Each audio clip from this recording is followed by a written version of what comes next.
जम्मू कश्मीर विधानसभा में चिट्टे को लेकर गूंजे स्वर।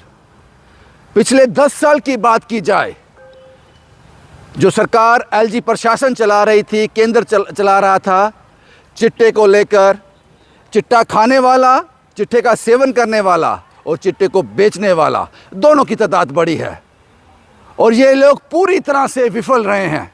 पता नहीं कितने लोग मर गए ओवरडोज के कारण, पता नहीं कितने लोग तबाह हो गए, कितने घर सड़क पे आ गए, कितनी माँओं की गोद सूनी हो गई।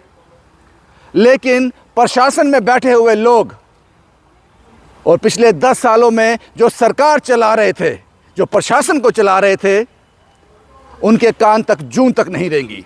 पूरी तरह से विफल रही है पुलिस, प्रशासन और सरकार पिछले 10 सालों में चिट्टे पे कंट्रोल करने के लिए।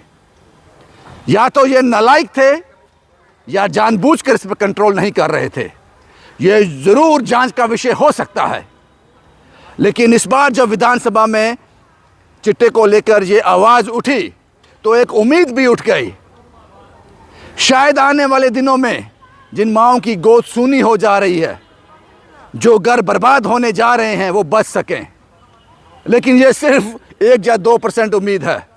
97-98% है कुछ नहीं होगा, क्योंकि पिछले 10 सालों को जब हम नज़र डालते हैं तो ये चीज़ें सामने आती हैं। और दूसरी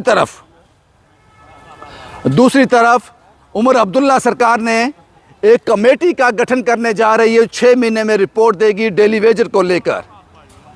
डेली वेजर भर्ती भी हुआ, रिटायर भी हो गया, काम करते करते मर भी गया, लेकिन पक्का नहीं हुआ।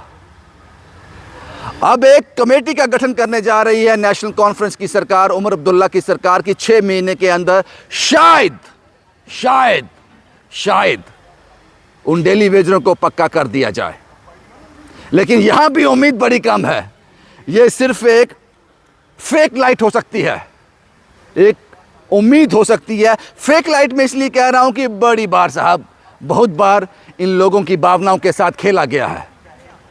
चलो 6 महीने और सही, अगर इन आने वाले 6 महीनों में डेली वेजर पक्का हो जाता है, जैसा कि उमर अब्दुल्ला सरकार किस कमेटी का गठन करने जा रही है, उसके बाद कोई फ्रूटफुल फैसला आता है, या फिर चिट्टे पर थोड़ी बहुत रोक लग जाती है, क्योंकि चिट्टा बेचने वाला आज अरेस्ट होता है, 4 दिन के बाद वापस घूम रहा होता है उसी गली में, उसी चौराहे में। अगर इस पर कुछ हो जाता है तो फिर आपके जो पिछले 10 साल के कामकाज है, उस पर सवालिया निशान नहीं, शक का अंकुश जाएगा। अगर ये हो जाता है तो, अगर उमर अब्दुल्ला सरकार अपनी काबिलियत साबित कर देती है, ये दोनों ही मसले, ये दोनों ही इश्यूज पब्लिक इंटरेस्ट के हैं। एक तरफ जिंदगी, मौत जिंदगी पर हावी हो रही है, और दूसरी तरफ कड़ी मेहनत करने वाला, खून पसीना बहाने वाला, घर में मुट्ठी भर अनाज भी नहीं ले जाता। मैं डेली वेजर की बात कर रहा हूं। अगर इन दोनों इश्यूज पर उमर अब्दुल्ला सरकार कुछ कर पाती है, जो कहा है वो कर सकती है, तो सवालिया निशान जरूर खड़े होंगे आपके 10 साल के कामकाज पर। शुभम कुमार के साथ Ravindra Singh, the state sentinel के लिए।